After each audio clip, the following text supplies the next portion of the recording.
Lettre de l'École internationale 5.40 Attention et détachement par Kim Nataraja. Pour méditer, les qualités principales et essentielles sont l'attention et le détachement. Ces qualités semblent opposées, mais elles sont en réalité complémentaires. Nous devons savoir quand se soucier et ne pas se soucier.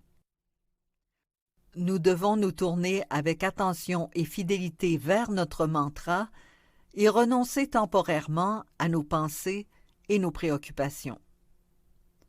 En retour, ces qualités imprègnent notre vie quotidienne.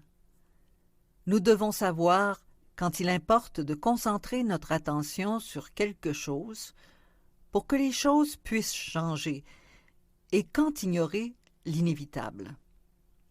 C'est ainsi que nous apprenons à accepter la vie telle qu'elle est, et non comme nous voudrions qu'elle soit. Nous apprenons à ne pas nous attacher à nos opinions sur la façon dont les choses devraient être. Et lentement, nous apprenons à lâcher prise. Ce faisant, nous découvrons alors que ce que nous abandonnons est quelque chose dont nous croyons seulement avoir besoin ou vouloir. Le tarot de la méditation est une étude approfondie de la pensée chrétienne qui m'a été recommandée par le père Bede Griffiths. Elle utilise les arcanes majeures des cartes du tarot comme archétypes autour desquels l'auteur anonyme réfléchit à la conception profonde de la spiritualité chrétienne en établissant une nette distinction entre concentration désintéressée, c'est-à-dire concentration sans effort, et concentration intéressée ou concentration avec effort. Un moine absorbé dans sa prière et un taureau enragé sont, l'un et l'autre, concentrés.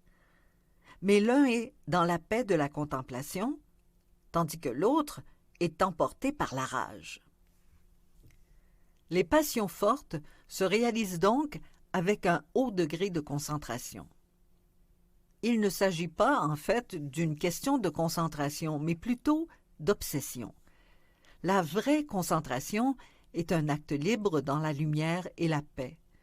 Elle présuppose une volonté désintéressée et détachée. La concentration intéressée implique un effort de la volonté. Si vous demandez aux enfants de se concentrer, ils plissent le front et vous pouvez voir leur corps se tendre. La concentration désintéressée se fait sans effort et comporte une part de jeu. Un enfant absorbé dans le jeu oublie tout le reste et, lorsqu'on l'appelle, il n'entend même pas son nom. C'est cette attitude ludique, sans effort, dont nous avons besoin, et qui nous permettra d'accepter ce qui est, qui nous libérera de la distraction et qui unifiera notre mental en nous aidant à nous concentrer totalement sur ce qui est présent. Dans le prologue de son livre « Manuel du guerrier de la lumière », Paulo Coelho raconte une histoire qui illustre très bien la différence entre concentration et attention sans effort. Une femme, sage et belle, suggère à un garçon d'aller visiter un temple. Ne parvenant pas à trouver le temple, il interroge les pêcheurs des environs qui lui disent que le temple a été, il y a longtemps, submergé dans la mer après un tremblement de terre et qu'on peut seulement en entendre parfois encore les cloches. Le garçon s'assied alors sur la plage, s'efforçant sans succès d'entendre ces cloches. Il perd tout intérêt pour quoi que ce soit d'autre et met toute sa volonté dans l'effort d'entendre. En plus de cela, il se met à rêver de trouver un trésor caché sous les vagues. Il se ferme peu à peu à tous les sons naturels qui l'entourent. Fixé sur son désir de découvrir le temple et ses richesses, mais en vain. Finalement, il décide d'abandonner. il descend vers l'océan pour prendre congé. Il regarde encore une fois la nature qui l'entoure, et comme il ne se soucie plus des cloches, il peut à nouveau sourire à la beauté des cris des mouettes, du grondement de la mer et du vent qui souffle dans les palmiers. Au loin, il entendit le son de ses amis qui jouaient, et il se sentit heureux à la pensée qu'il reprendrait bientôt ses jeux d'enfant. Le garçon était heureux et, comme seul le peut un enfant, il se sentit reconnaissant d'être en vie.